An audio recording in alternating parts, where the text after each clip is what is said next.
Pria ini melihat mobil yang kecelakaan, tetapi dia bukan langsung menolong orang itu. Tetapi dia datang ke tengah jalan untuk menarik paku di lantai. Kecelakaan ini disebabkan olehnya. Dia yang meletakkan paku di jalan itu. Dia mau menghilangkan bukti.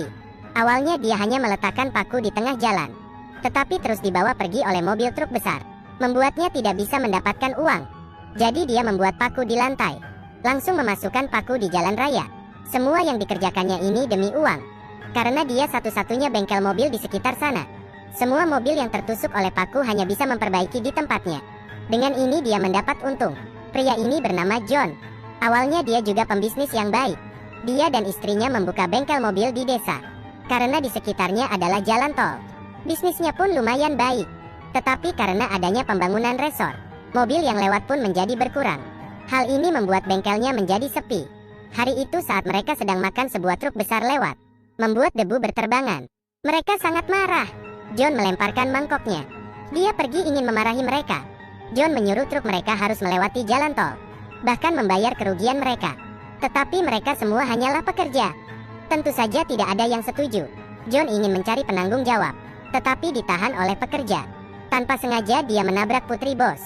Bos sangat marah, langsung melapor polisi. Polisi juga merasa John salah. Konstruksi mereka berjalan dengan normal, prosedur dan datanya lengkap, dan berkata John sengaja mencari masalah saja. Di saat perjalanan pulang, John melihat ada sebuah mobil yang rusak. Karena sudah terbiasa, dia pergi memeriksanya. Ternyata hanya beberapa katup yang rusak, tetapi mobil ini sudah diperbaiki oleh bengkel sebelah.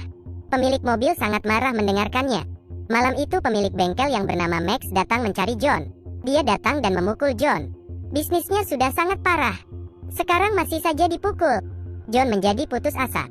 Untung saja hari itu ada sebuah bisnis di bengkelnya. Ban mobil tertusuk lembaran besi. Hanya hal biasa dan murah saja. Tetapi sudah lama dia tidak ada pemasukan, jadi dibuka dengan harga tinggi. Pria itu merasa sangat mahal, tetapi pacarnya terus memanggilnya. Akhirnya pemilik mobil hanya bisa membayarnya. Uang kali ini lebih banyak dibanding pendapatannya sebulan. Saat dia melihat lembaran besi di depannya, dia memiliki sebuah ide. Meskipun itu adalah tindakan salah, tetapi dia bisa mendapatkan uang banyak dengan gampang. Hati nuraninya pun ditinggalkannya. Betapa jahatnya pria ini.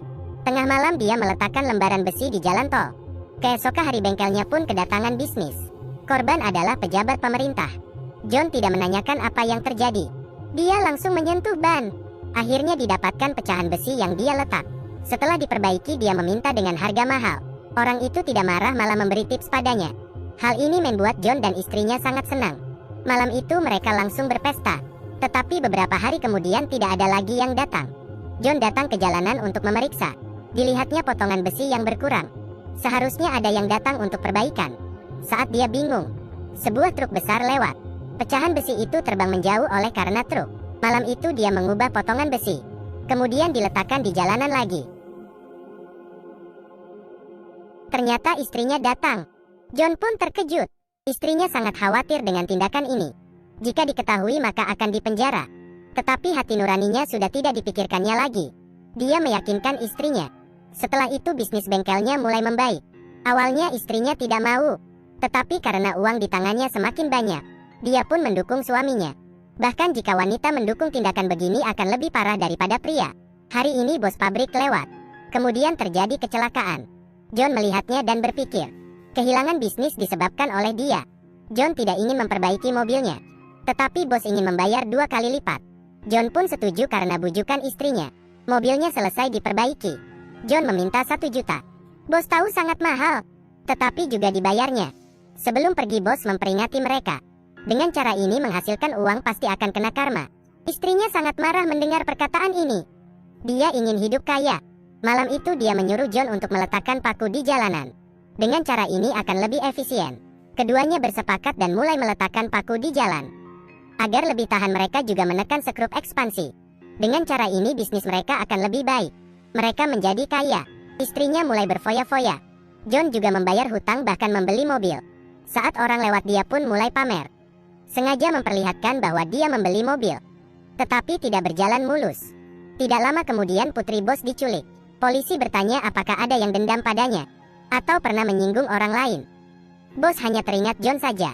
Karena John pernah pergi ke area konstruksi mencari masalah. Bahkan kemarin baru saja menyuruhnya bayar mahal. John dibawa oleh polisi untuk interogasi. John pun ketakutan. Dia mengira masalah Paku diketahui. Saat polisi menanyakan tentang putri bos, dia pun menjadi tenang.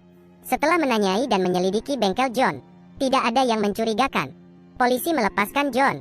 Tetapi polisi merasa aneh. Diketahui bahwa Max tidak suka pada John, maka disuruhnya memantau John. Pemantauan ini membuat Max tahu rahasia mereka. Lihatlah wanita ini menanam paku di jalan raya tengah malam. Berani sekali melakukan tindakan jahat begini. Dia tidak tahu semua ini dilihat oleh Max. Rahasia mereka sudah diketahui. Keesokan hari Max meminta istri John ke rumah. Tetapi dia tidak peduli padanya. Max berkata, perlukah saya membeli paku untuk kalian? Wanita ini terkejut. Dia takut Max melapor polisi. Max berkata jika ingin tahu alasan tidak dilaporkan, maka besok datanglah ke rumah. Besok akan diberitahunya. Saat pulang dia bertanya pada suaminya, jika ada yang tahu hal yang dilakukan kita tetapi tidak melapor polisi, apa yang harus kita lakukan? John menjawab maka tidak akan dilakukannya lagi. Istrinya tidak puas dengan jawaban ini. Uang telah membuat dia kehilangan akal sehat. Keesokan hari dia naik mobil Max. Semenjak itu John melihat istrinya selalu berdandan jika keluar, bahkan menjadi jauh dengannya. Malam hari ada seekor katak yang ada di kepalanya. Tetapi John tidak tahu apapun. Hari ini dia melihat sebuah mobil tertabrak. John segera menarik paku di jalan. Supirnya adalah pejabat pemerintah yang memulai bisnis pertamanya. Di saat dia melihat John segera berlari, John merasa aneh dan berlari mengejarnya. Tiba-tiba dia mendengar suara dari bagasi. Setelah dilihat ternyata putri dari bos itu. Karena hal inilah masalah paku tidak diketahui. Malah dia menjadi pahlawan di desa ini.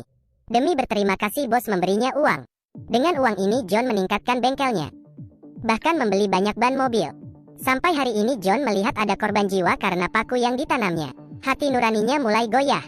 Dia duduk diam di depan rumah sakit. Di saat ini Max juga sampai di rumah sakit. Karena korban adalah kerabatnya. Dia juga memarahi John, menyuruhnya pulang ke rumah berbuat bisnis jahat lagi. John sadar bahwa semua ini sudah diketahui Max. Akhirnya dia mengerti pertanyaan istrinya kemarin. Bahkan kelakuan istrinya akhir-akhir ini. Bahkan mengerti kenapa Max tidak melaporkannya. Dia segera pulang ingin mencari istrinya. Malah melihat istrinya masih menanam paku. Sampai di rumah, dia tidak ingin berbuat jahat lagi. Dia ingin membakar semua uang ini. Istrinya terus menghentikannya. Istrinya terus memegang uangnya. John kembali ke jalan raya ingin mengangkat paku. Tetapi terlalu ketat dan tidak bisa ditarik.